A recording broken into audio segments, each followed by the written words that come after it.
ज्वाला पुस्तक बाय आचार्य प्रशांत। युवा पुरुषों का अमर संघर्ष, राष्ट्रीय बेस्ट सेलर ग्रंथकार। इसका फर्स्ट चैप्टर आज हम लोग पढ़ेंगे। स्वामी विवेकानंद का दर्दनाक संघर्ष अपने ही विरुद्ध। स्वामी विवेकानंद मांसाहार क्यों करते थे? महापुरुषों से भी गलतियां होती है।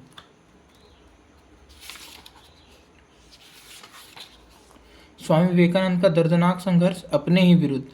सर नमस्कार। बचपन से काफ़ी स्वामी विवेकानंद जी को पढ़ा है, उनकी जीवनी के बारे में पढ़ा है, उनको जानना हमेशा काफ़ी आकर्षक रहा है।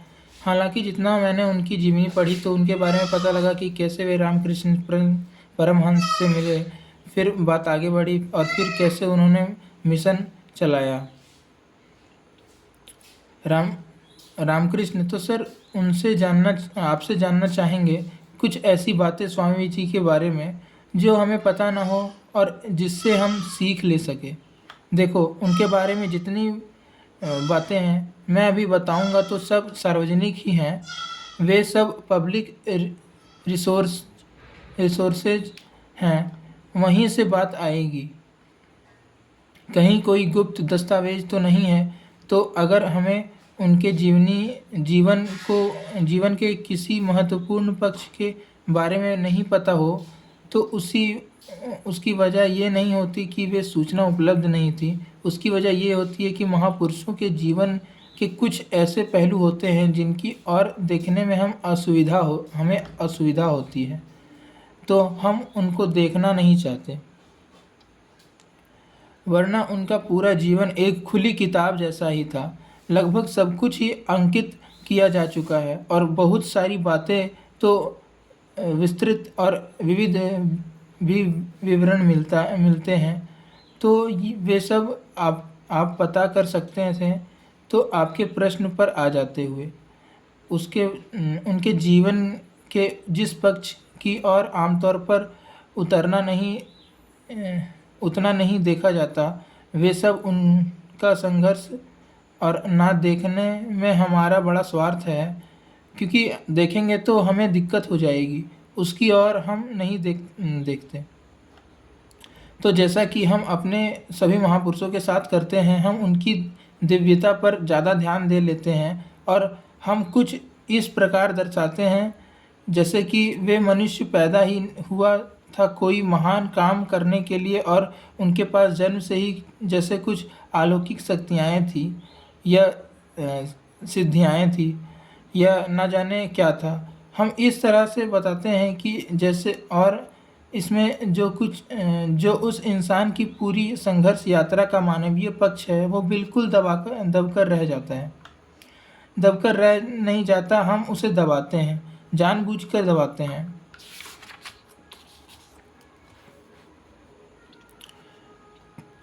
क्योंकि अगर हम ये स्वीकार कर लेंगे कि उस व्यक्ति ने संघर्ष कितना किया था तो बात हमारे मुंह पर चाटे जैसी होगी। बड़ा अपमान लगेगा कि कोई देखो इस दुनिया में आकर अच्छा काम करने के लिए इतना संघर्ष करके गया और वे संघर्ष उससे किसके खिलाफ करना पड़ रहा है। ये असली अपमान है। वो इंसान जो कोई अच्छा काम करना नहीं चाह रहा, उसे संघर्ष किसके खिलाफ करना पड़ रहा है? हमारे ही खिलाफ करना पड़ रहा है। तो उसकी जो पूरी संघर्ष गाथा है वे भले ही उपलब्ध हो, किताबों में उपलब्ध हो या रामकृष्ण ने बहुत अच्छे तरीके से सारी बातें को सहेज कर रखा हो, प्रस्तुत भी किया है, वे सब उपलब्ध है, लेकिन आमतौर पर ध्यान नहीं दिया जाता। तो अभी युवा दिवस आ रहा है, उस पर स्वामी जी को लेकर के गोष्ठियाँ होंगी, सभाएं होंगी, संकल्प होंगे, पर उसमें उनके संघर्षों की बहुत चर्चा नहीं होगी। वे चीज़ हैं जो हमें पता है, और उनका जो संघर्ष था, जो उन्होंने चुनौतियाँ झेली, कठिनाइयाँ झेली, वो पूरी कहानी ऐसी है कि सुन लो तो बस रोंगटे ही नहीं खड़े हो जाएं, रो पड़ो। लेकिन हमने वो बात अपने ही आपको कभी ठीक से पता नहीं लगने दी। आत्म प्रवंचना है, हम खुद को धोखा देते हैं और वे जिन कष्टों से गुजरे और जिन मुश्किलों का सामना किया और जितना उसने भीतरी द्वंद्व रहा और जितना उन्होंने बेहिसाब परेशानियाँ झेली, वे सब ऐसी है कि अगर सुन लो तो पत्थर पिघल जाए। और वो सब बाकायदा दर्ज है किताबों में। ऑनलाइन पुस्तक विवेकानंद रीडर फ़ोन में खोजते हुए पूछ रहे हो ना कि आपको क्या नहीं पता विवेकानंद के बारे में, तो वो मैं आपको थोड़ा बताने की कोशिश करूँगा इसमें। इससे आपको लेकिन एक अंदाज़ा लग जाएगा कि एक असली आदमी, खरा आदमी जीता कैसे है। और जब एक ऐसा आदमी पैदा होता है तो समाज से उसका रिश्ता क्या होता है, और जिस समाज को बेहतर बनाने के लिए वे संघर्ष कर रहे होते हैं, वो समाज उस आदमी के सामने कितने तरीके की आफतें पैदा करता है। यहाँ पे एक कोट है, हमें लोग चाहिए जो सच्चाई के केंद्र से चलते हों, खरा आदमी, सच्चा आदमी। तो ये स्वामी जी का पत्र है। ये श्री हरिदास देसाई ने उन्होंने लिखा था। ये सब तब का है जब वे अमेरिका में थे। तो इसमें से कुछ बातें मैं पढ़े देता हूँ।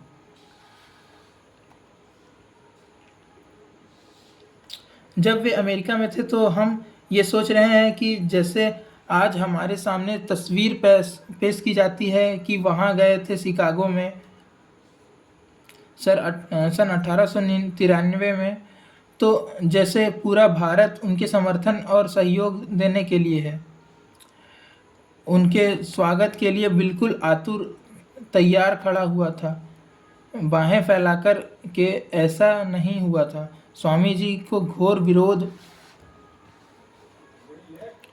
का सामना करना पड़ा, और जितने लोग जितने तरीके से उनके सामने तकलीफ़ें और अड़चनें ला सकते थे सब लाए थे। और जो पूरी उनकी दिल को पिघला देने वाली कहानी है, उसको आप पढ़िए। और उसके कुछ अंश मैं आपके सामने आज ला रहा हूँ। रूढ़िवादी लोग थे, वे बहुत ज़बरदस्त विरोध कर रहे थे स्वामी जी का। वे बोलते थे कि इनका जो पहनावा है वो पारंपरिक सन्यासियों जैसा क्यों नहीं है, और ये अंग्रेजी बोलते हैं, और उनके खान पान को लेकर के बहुत आपत्ति करते थे। और ये कि खान पान में वे सब शुद्धि नहीं रखते जो आमतौर पर वैष्णवों में बोला जाता है कि होनी चाहिए। तो ये सब किया करते थे। उसको लेकर के दुष्प्रचार करें, उनकी बदनामी भी खूब करें, हर तरह की। अब वो सब हमें आज पता नहीं लगता, क्योंकि आज हमने स्वामी जी को महिमा मंडित कर दिया है। आज हम कहते हैं कि स्वामी जी महापुरुष हैं। तो स्वामी जी के खिलाफ जितनी चालें चली गईं और उनको बदनाम करने की जितनी कोशिश की गई, और उनकी राह में जितनी अड़चनें लाई गई, वे सब हमें पता नहीं चलती है। वे इतिहास के पन्नों में अब खो गई है, मौजूद है पर खोजनी पड़ती है। तो क्या बोल रहे हैं स्वामी जी? कह रहे हैं कि धर्म की नई एक तरंग आई है, उसके बारे में कह रहे हैं। धर्म की नई तरंग के लिए एक नए केंद्र की आवश्यकता होती है। रूढ़िवादी लोग उनका बड़ा विरोध कर रहे थे, तो कह रहे हैं कि अपनी रूढ़ियों और पुराने सिद्धांतों को सूली पर चढ़ा दीजिए, उनसे कोई लाभ नहीं होने वाला। जो ट्रेडिशनलिस्ट परंपरावादी थे, उनको लगता था कि हमारी परंपरा और हमारी संस्कृति को ये नया लड़का आ गया है, अंग्रेजी बोलता है, और अपने खान पान चाल चलन में ये थोड़ा पाश्चात्य भी लगता है। ये तो हमारे साथ ही नहीं चल रहा, और अंधविश्वास का भी विरोध कर रहा है। तो ये तो खतरनाक है, और इसकी उम्र भी कम है। अध्यात्म तो माना जाता है बूढ़े लोगों का, ये नया लड़का पैदा हो गया है और ये कैसे कैसे कर रहा है। तो कह रहे हैं कि अपने रूढ़ियों और पुराने सिद्धांतों को सूली पर चढ़ा दीजिए, उनसे कोई लाभ नहीं होता। अब आगे कह रहे हैं, दीवान जी महाराज, जो काम मैं करना चाहता हूँ उसके लिए एक संस्था की आवश्यकता है और सबसे ज़्यादा रुपयों की ज़रूरत है। जब आप स्वामी जी के बारे में आज सुनते हैं तो या पढ़ते हैं तो उन्होंने पैसों के लिए कितनी जद्दोजहद की, ये बात कभी ख्याल में नहीं आती। उनका नाम कभी पैसों से जोड़कर रखा ही नहीं जाता। स्वामी जी का नाम कभी रुपयों से, पैसों से जोड़कर आपके सामने लाया जाता है क्या? आपको लगता है कि नहीं, वो जो काम कर रहे थे वो तो बस ऐसे ही हो गया था, हवा से पैसे उतरे थे, काम अपने आप हो गया। तो हम कभी पूछते ही नहीं कि वे इतना बड़ा काम करने निकले थे, उनकी फाइनेंसिंग, वित्तीय व्यवस्था, फंडिंग, अनुदान, पैसा ये कहाँ से आ रहा था, उसकी बात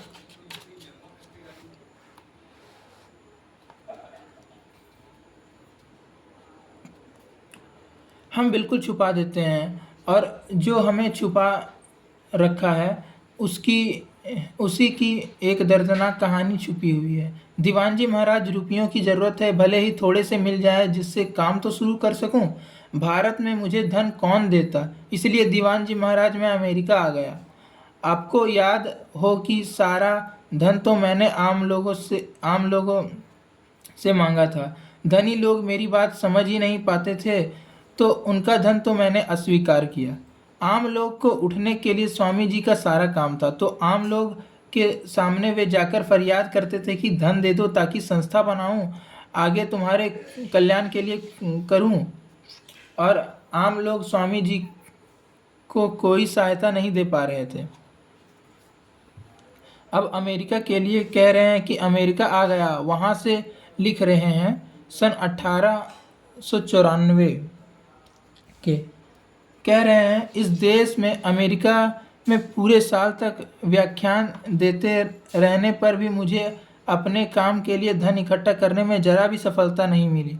कह रहे हैं, मैं पैसा इकट्ठा करने अमेरिका आया हूँ, लेकिन यहाँ भी नहीं हो पा रहा है। उसके कुछ उन्होंने कारण बताए, बोल रहे हैं अमेरिका में ही आर्थिक मंदी चल रही है वगैरह वगैरह।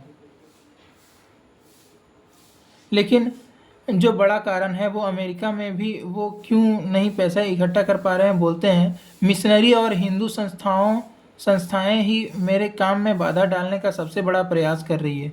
स्वामी जी के काम को सबसे ज़्यादा खराब करने में आगे थी हमारी हिंदू संस्थाएं ही, क्योंकि हमें ईर्ष्या होती है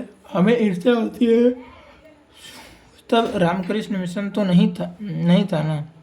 एक नया लड़का है जो एक नया काम शुरू करने की कोशिश कर रहा है। उसकी उम्र ही क्या थी उस समय, कोई उम्र नहीं थी।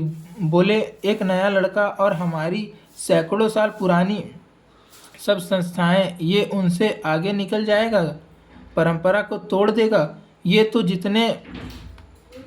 तो जितने पहले से ही जमी हुई संस्थाएं थी और परंपराएं थी, का आश्रम थे और मठ थे, इन्होंने स्वामी जी को परेशान करने में कोई कसर नहीं छोड़ी, यहाँ तक कि अमेरिका में भी उनका काम नहीं होने देते थे। आगे कहते हैं कि भारतवासियों के लिए कह रहे हैं, मेरे देशवासी मेरे लिए इतना भी नहीं कर पाए कि अमेरिका के लोग को कह देते कि मैं बेईमान नहीं हूँ बल्कि एक सच्चा सन्यासी हूँ। अमेरिका में भारतीयों ने जाकर के स्वामी जी को के खिलाफ ये दुष्प्रचार किया था कि ये तो एक ऐसे ही हैं, कोई बेईमान आदमी है ये। तो अमेरिका में भी फिर स्वामी जी को फंडिंग नहीं मिलती थी। कह रहे हैं, मेरे देशवासी मेरे लिए इतना भी नहीं कर पाए कि कह दे कि मैं हिंदू धर्म का प्रतिनिधित्व कर रहा हूँ। भारत में तो स्वामी जी को डोनेशन नहीं ही मिली, वे अमेरिका भी गए, वहाँ भी भारतवासियों ने आकर जो पुरानी संस्थाएं और जो रूढ़िवादी लोग थे, परंपरावादी, उन्होंने अमेरिका में भी आकर के स्वामी जी के काम में अड़ंगा डालने की कोशिश की। तो आगे कहते हैं कि स्वामी जी शाबाश, मेरे देशवासियों शाबाश, तुमने भारत में मुझे कुछ नहीं दिया और मैं अब अपने काम के लिए धन इकट्ठा करने अमेरिका आया हूँ, तो तुम अमेरिका में भी मुझे धन नहीं पाने दे रहे हो। आगे कह रहे हैं, दीवान जी मैं अपने भारतवासियों को प्यार करता हूँ। इंसान मुझे जो कुछ भी दे सकता है उसको मैं लात मारता हूँ। सुख में दुख में पर्वतों में मरुस्थल वनों, जो मेरे साथ रहे हैं वो तो मेरे साथ रहेंगे ही। सत्य की बात कर रहे हैं वे। कह रहे हैं ऊंचा है नीचा है, तुम मुझे बर्बाद कर लो, लेकिन जो मेरा आराध्य है, जो हमेशा मेरे साथ है। उन्हों उन्हें दिख रहा था कि मैं सन 1894 की बात कर रहा हूँ, बात है। उस उनके जीवन में अभी कई वर्ष शेष थे, लेकिन उस वक्त भी उनको दिखने लगा था कि भारतवासी ही उनका इतना घोर विरोध कर रहे हैं कि शायद उनका मिशन सफल नहीं हो पाएगा। तो बोले, अगर मैं नहीं सफल हो पाया तो भारत में कभी आगे मुझसे भी कहीं योग्यता संपन्न किसी और वीर का जन्म होगा जो मेरे कार्य को संपन्न करेगा। उनको दिख रहा था कि शायद उनके जीवन काल में तो ना हो पाए, तो फिर उन्होंने भी भविष्य से आशा रखी कि मुझसे नहीं हो पाएगा तो मेरे बाद कोई और आएगा जो मेरा ये जो काम है ये संपन्न करेगा। अब ये स्वामी ब्रह्मानंद को उन्होंने लिखा है। ये सन 1895 का है। तो उनके अपने स्वामी हैं, उनके साथ के हैं और उनको कह रहे हैं जहाँ भी हो सके एक केंद्र स्थापित करो। ये उनकी व्यथा देखिए। कह रहे हैं बनाओ तो एक सेंटर बनाओ कहीं देश में, जहाँ भी हो सके एक केंद्र स्थापित करो कि यहाँ अमेरिका और इंग्लैंड में, और मैं अपने आप को दृढ़ता से स्थापित कर चुका हूँ और न्यूयॉर्क तो उन्मत्त हो चुका है और अगली गर्मी में लंदन में आंदोलित करना है। बड़े बड़े दिग्गज बह जाएंगे। ये चुनौती का स्वर देख रहे हो? ये कह रहे हैं बड़े बड़े दिग्गज बह जाएंगे। किन दिग्गजों की बात कर रहे हैं? ये सब जो जमे जमाए धार्मिक मठाधीश थे उनकी बात कर रहे हैं। उन्हीं को तो चुनौती दे रहे हैं, बोल रहे हैं इनको भगाना बहुत ज़रूरी है, क्योंकि जब तक ये रहेंगे तब तक भारत राष्ट्र का और सनातन धर्म का पुनरुद्धार संभव नहीं है। कह रहे हैं बड़े बड़े दिग्गज और बाह फैलाए। फिर अपने जो संस्था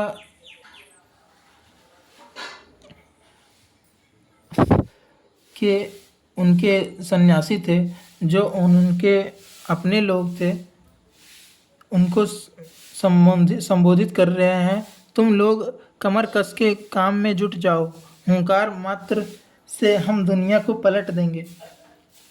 अभी तो केवल शुरुआत है मेरे बच्चों।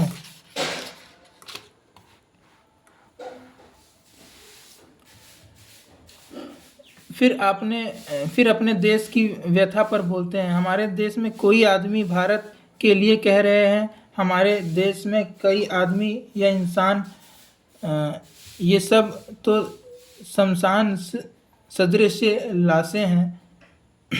भारत के लिए कह रहे हैं कि यहाँ कोई आदमी है ही नहीं। निम्न श्रेणी के लोग को शिक्षा दे सको तो कुछ कार्य हुआ। तुम्हें करना ही यही है कि भारत में जो सब शमशान जैसे माहौल हैं इन्हें शिक्षा दो, तब जाकर के भारत राष्ट्र उठेगा। और फिर भारत में काम कैसे होगा, इसके लिए वे अपने सन्यासियों को क्या इशारा दे रहे हैं? कह रहे हैं बड़े आदमियों से काम नहीं बनेगा, धनी लोग की और मत जाओ, उनसे तुम्हें आर्थिक सहायता नहीं मिलेगी। कह रहे हैं सभी देशों में मध्य वर्गीय लोग ने ही महान काम किए हैं।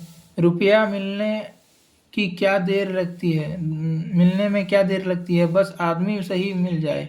कह रहे हैं मध्यवर्गीय लोग के पास जाओ, उनसे बात करो, उन्हें अपने काम अपने मिशन के बारे में बताओ, वो तुम्हारी सहायता करेंगे। अपने देश में असली आदमी कहाँ है? अपने देश में रहने वाले लोग तो बच्चे जैसे हैं, इसके साथ तो बच्चे जैसा ही व्यवहार करना पड़ेगा।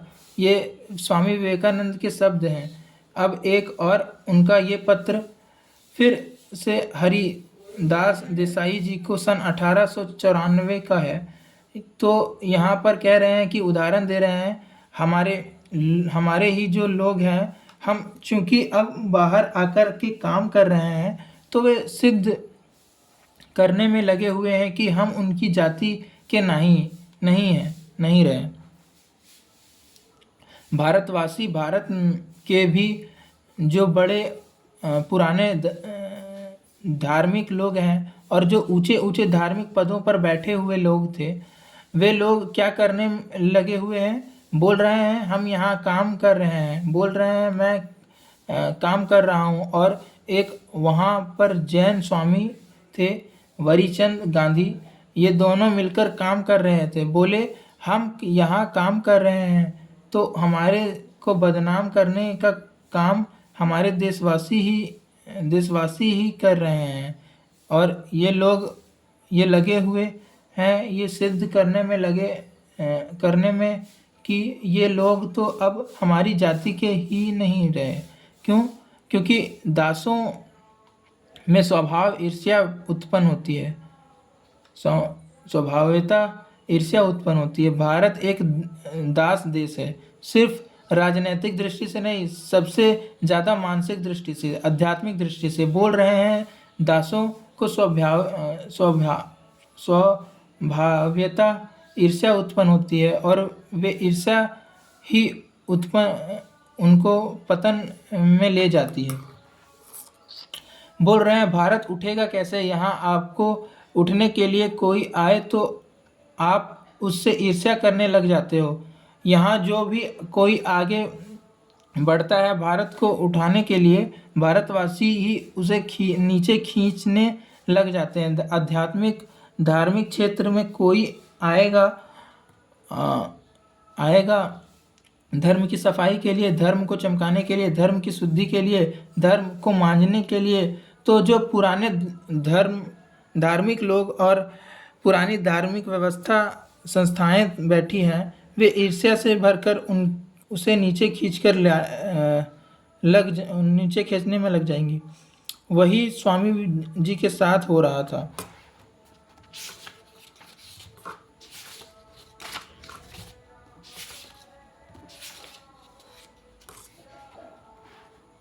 पेज नंबर 11 से हम लोग अगले वीडियो में पढ़ेंगे।